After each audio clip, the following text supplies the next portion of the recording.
So for the number one question of the discussion board is, what do you believe is the biggest challenge for you in developing a lecture and a discussion?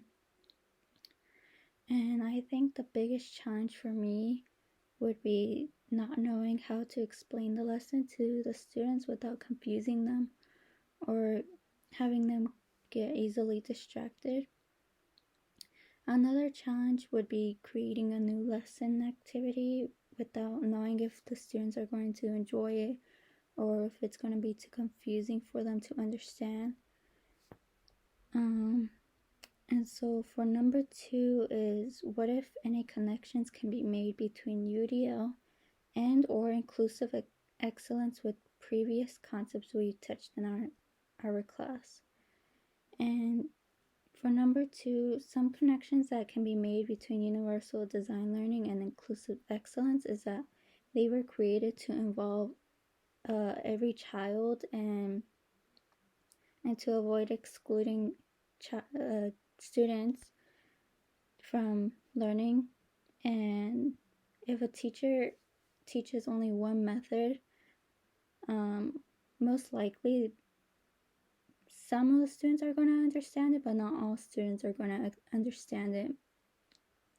And there's going to be some exclusions there. So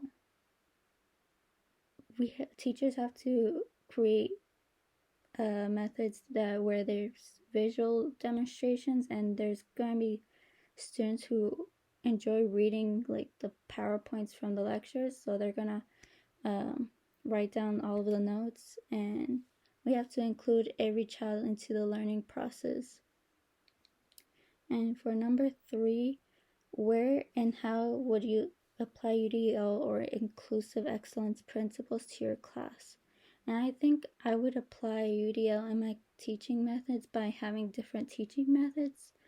I would have like pictures and physical objects around the classrooms to help visual learners understand, and I would add the bullet points for students who enjoy reading it off from the notes.